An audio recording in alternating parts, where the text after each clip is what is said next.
हर हर महादेव, जय भोलेनाथ। नमस्कार, मैं साधना पांडे मार्गदर्शन पे आपका स्वागत करती हूँ। तो चलिए दोस्तों, अब जान लेते हैं दिवाली की आसान और संपूर्ण पूजा विधि कैसे और किस प्रकार करना है। पहली चीज़ मैं आपको स्पष्ट रूप से बता देती हूँ कि आपको लक्ष्मी पूजा की बेहद आसान लेकिन संपूर्ण, ऐसा नहीं है कि आसान बताने के चक्कर में कोई भी चीज़ इसमें छोटी है, एक एक चीज़ बहुत बारीकी से बताई हूँ। तो बस यही आपसे प्रार्थना है दोस्तों, वीडियो को अंत तक देखिएगा। एक एक चीज़ बारीकी से बताई हूँ, सारी दुविधा सारी कन्फ्यूज़न दूर हो जाएगी। और फिर दूसरी बार कह रही हूँ कि संपूर्ण विधि है, आसान के साथ पूरी विधि है। लक्ष्मी पूजा की बेहद ही महत्वपूर्ण विधि है। मैं आवाज़ से ही आप समझ सकते हैं कि काफ़ी एक्साइटेड हूँ ये पूजा विधि आपके साथ शेयर करने के लिए। तो चलिए देख लेते हैं। सबसे पहले लाल कपड़ा बिछाकर चौकी लगा लीजिएगा और जो नई लक्ष्मी जी गणेश जी की मूर्ति लाए हैं या फिर जो पुरानी पीतल की या चांदी की मूर्ति है, तो ये तो हम हर साल बदलेंगे नहीं, तो आप उनको रख लीजिए। जो भी आपके पास मूर्ति फोटो है, वैसे अगर आप मिट्टी की मूर्ति लाए हैं तो अति उत्तम। दिवाली में नवीनता का बहुत महत्व है, तो लाए हैं तो वो जो लाए हैं उनको आसन देकर विराजमान करिए। यदि आसन के लिए चौकी है तो रख लीजिए। और हाँ देखिए दोस्तों, मैं कलश स्थापना बता रही हूँ, आप लोग ज़रूर करिएगा कलश स्थापना। तो कलश स्थापना के लिए सिक्का, सुपारी और एक हल्दी की गांठ डालकर, आपके घर में पीतल का लोटा हो, तांबे का हो, तो गले में उसके मौली लपेटकर और इस तरह से करके आप कलश रख दीजिए। कलश के ऊपर चावल से भरी हुई एक कटोरी रख दीजिए। इसके बाद हम दीपक प्रज्वलित करेंगे। लेकिन दोस्तों, इससे पहले आपको चौकी को अच्छी तरह साफ शुद्ध करके स्थान को लगा लेना है। कई स्थानों पे आंगन में पूजा होती है, कई जगहों पे घर के मंदिर में होती है, तो जहाँ आपकी पारिवारिक परंपरा हो वहाँ कर लीजिएगा। वैसे हमारे यहाँ खुले आसमान के नीचे आंगन में ये पूजा करने का विधान है, तो जहाँ होती हो ये इस तरह से चौकी लगा लीजिएगा। लक्ष्मी जी गणेश जी को वहाँ विराजमान कर लीजिएगा आसन लगा करके। कुबेर जी यदि हैं तो आप उन्हें भी, जैसे कि एक साइड आप देख रहे हैं, मैंने कुबेर जी को भी विराजमान किया है। नहीं है मूर्ति फोटो प्रतिमा तो आप रहने दीजिए। आप यहाँ पे भगवान विष्णु के साथ माता लक्ष्मी की भी एक फ़ोटो चाहे तो वो रख सकते हैं, वो भी रखना शुभ होता है।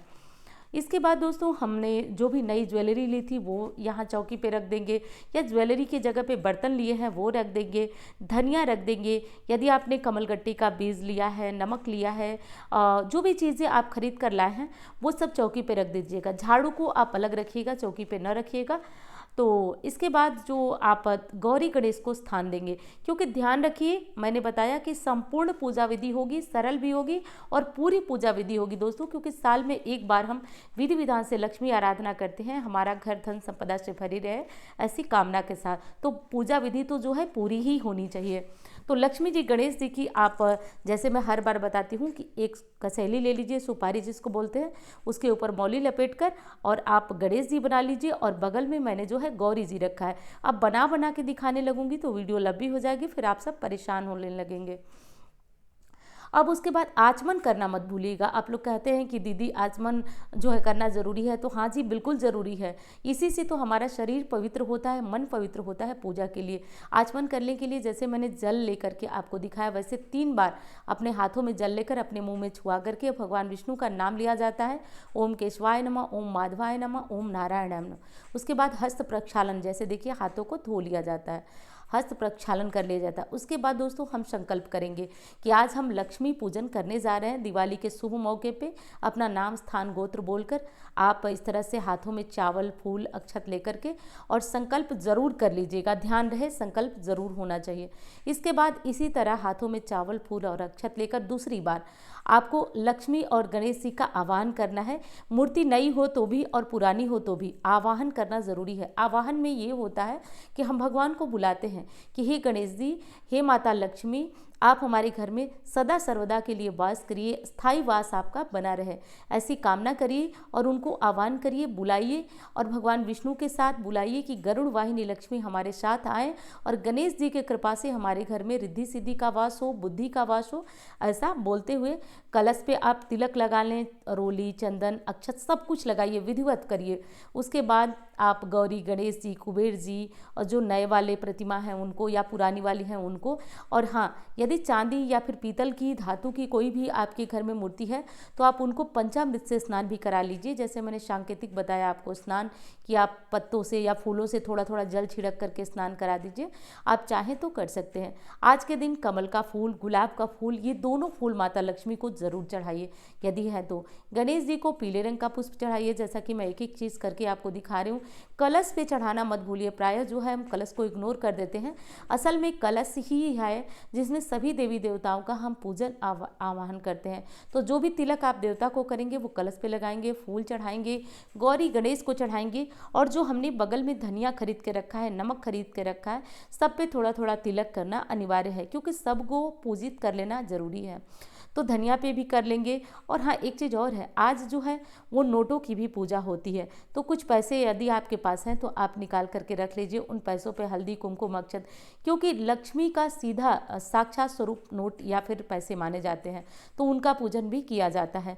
पूजन करने के उपरांत आप उन पैसों को खर्च कर सकते हैं, लेकिन कुछ पैसे जो आप अपने घर में चाहें तो उसमें से लक्ष्मी पूजन जो किया है आपने, कुछ बचाकर पूरे साल के लिए रखिए, और इससे आपके घर में धन की बरकत बनी रहती है। तो 100-50 जितने भी पैसे हों आप बचा कर रख सकते हैं।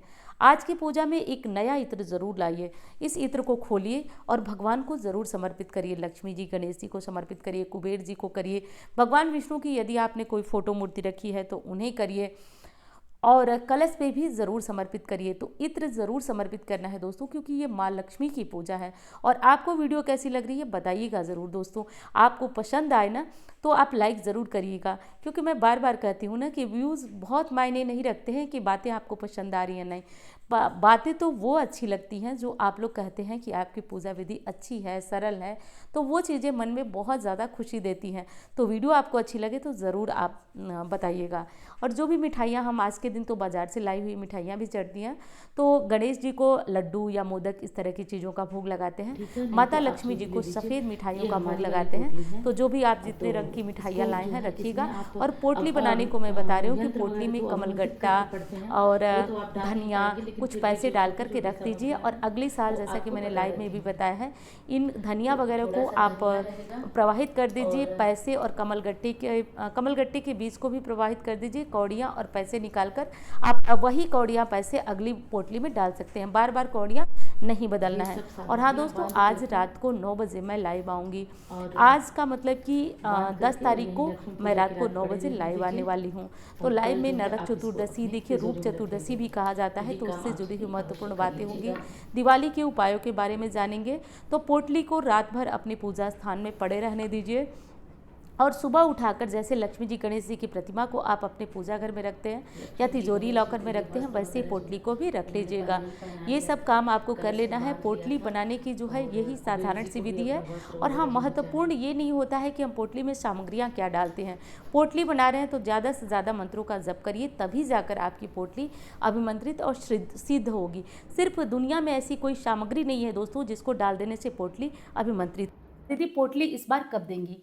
तो देखिए, पोटली जो है इस बार उसकी बुकिंग प्रारंभ हो चुकी है। जब मैं करवा चौथ के एक दिन पहले लाइव आई थी तो लाइव में भी मैंने बोला था, तो जो लोग ज्वाइन किए थे बुकिंग स्टार्ट हो चुकी है। और मैंने एक निश्चित एक संख्या बनाई है, उतनी संख्या के बाद बुकिंग खत्म हो जाएगी। पास लोग कम हैं, व्यवस्थाएं कम हैं, और मैं चाह रही हूँ इस बार की पोटली आपको बिल्कुल समय पे पहुँचे, ठीक है। और दिवाली के बाद से दूसरी चीज़, बार बार फ़ोन आने लगता है दिवाली के, जैसे पिछली बार ये अक्षय तृतीया के दिन ही कि आज ही पोटली भेजेंगे ना, आज ही, दिवाली के अगले दिन से, क्योंकि दिवाली पे पोटलियाँ आपकी अभिमंत्रित होंगी। दूसरी चीज़ कि लक्ष्मी प्राप्ति की कोई पूजा न आप गुप्त तरीके से करते हैं, क्योंकि लक्ष्मी जी को रखा भी गुप्त जाता है। तो आप लोग ये मत कहिएगा कि दीदी ये पूजा कैसे और किस तरह होती है, क्योंकि देखिए वो चीज़ें बेअसर हो जाती हैं। पोटली जब आपके यहाँ जाएगी खोला भी नहीं जाता है, ये ध्यान रखें। पोटली खोल देंगे बेअसर हो जाएगी। तो ये लक्ष्मी को गुप्त तरीके से, क्योंकि लक्ष्मी छुपा करके ही रखना चाहिए, चाहे आपकी ज्वेलरी हो गई, पैसे हो गए, या फिर आपकी सैलरी हो गई, ढिढोरा मत पीटिए कहीं भी। तो उसी तरह से जो पूजाएं होगी वो गुप्त तरीके से होंगी। लेकिन हाँ, ये दावा करती हूँ कि जिन लोगों के पास पोटली गई है उसका प्रभाव वो जानते होंगे, ये बताने की आवश्यकता नहीं है। मेरे पास जो है रिस्पांस आते हैं, जब लोग, देखिए कोई मुझसे कुंडली दिखाने ऐसे शौक से नहीं आता है, जब उनको लाभ होता है तब वो दोबारा आते हैं। जब वीडियो में वो उपाय, जो उपाय मैं बताती हूँ उनको करते हैं, फिर वो मेरे पास आते हैं। तो इसी तरह जब पोटलियाँ गई, कई लोगों के जो है भगवान भोलेनाथ से कह रही हूँ, आपसे नहीं कह रही हूँ, कि वो मतलब उनको साक्षी मान के कह रही हूँ कि उनके घर बने हैं, उनके काम हुए हैं, ठीक है।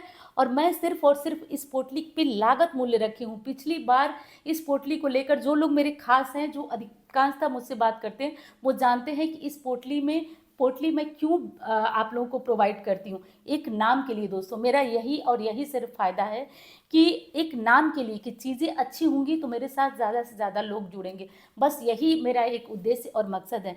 बिल्कुल लागत मूल्य रखी जाती है कि जो प्राइवेट कोरियर वगैरह किया जाए, वो उसके लिए सिर्फ लागत मूल्य रखी जाती है।